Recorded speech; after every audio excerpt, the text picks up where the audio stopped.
July నెలలో ఇంట్లో నుంచి కాలు బయట పెట్టకుండా వానలు, రాత్రైతే చలి పెట్టేలా గాలులు. తెలంగాణ వ్యాప్తంగా 10 రోజులు కొనసాగిన ఆ వాతావరణం ఒక్కసారిగా మారిపోయింది.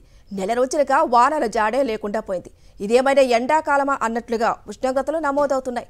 నిజానికి ఏటా నైరుతి రుతుపవనాల సీజన్లో సంతృప్తికరంగా వానలు పడేది ఆగస్టు నెలలోనే. అలాంటిది ఈసారి భిన్నమైన పరిస్థితి నెలకొంది. కొన్ని ప్రాంతాల్లో అడపాదడపా చినుకులు, తేలికపాటి జల్లులు కురిసినా ఎక్కడా భారీ వర్షాలు పడలేదు. నెలంతా పొడి వాతావరణంతోనే గడిచింది.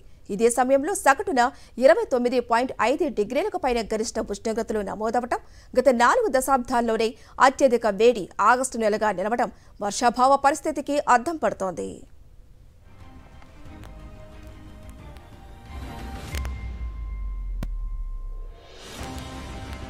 రాష్ట్రంలో ఈసారి నైరుతి సీజన్ తీరును పరిశీలిస్తే ఇప్పటివరకు గడిచిన 3 నెలలకు గాను 2 నెలల్లో లోటు వర్షపాతమే నమోదైంది. నైరుతి రుతుపవనాల రాక జాప్యం వచ్చినా సరిగా వానలు పడక జూన్ నెలలో తక్కువగా వర్షపాతం నమోదైంది. జూలై నెల 2వ వారం నుంచి వానలు ఊపందుకుని నెలాఖరులో కుండపోత వర్షాలు పడ్డాయి. ఆ నెలలో ఏకంగా రెండింతలు అధికంగా వర్షపాతం నమోదైంది. తర్వాత ఆగస్టు నెలకు వచ్చేసరికి వానలు జాడే లేకుండా పోయాయి. సాధారణంగా ఆగస్టులో సగటున 21.74 సెంటీమీటర్ల వర్షపాతం నమోదు కావాల్సి ఉండగా కేవలం 7.97 సెంటీమీటర్లే పడింది. అంటే ఏకంగా 63.34% లోటు వర్షపాతం నమోదయ్యింది. 1901 సంవత్సరం తర్వాత మళ్లీ ఏడాది ఆగస్టులో అత్యంత తక్కువగా వానలు పడినట్టు వాతావరణ శాఖ ప్రకటించింది.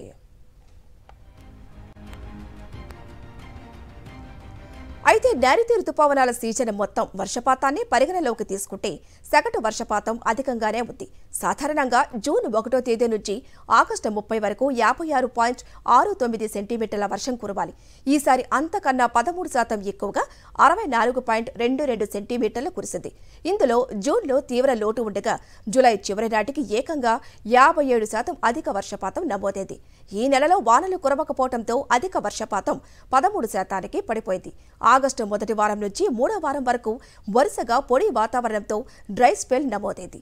చివరి వారంలో మాత్రం పలుచోట్ల తేలికపాటి వానల పడగా కొన్ని చోట్ల వాతావరణం కాస్త చల్లబడింది. మొత్తంగా ప్రస్తుత సీజన్లో తెలంగాణలోని 14 జిల్లాల్లో అధికంగా 19 జిల్లాల్లో సాధారణ స్థాయిలో వానలు పడ్డాయి.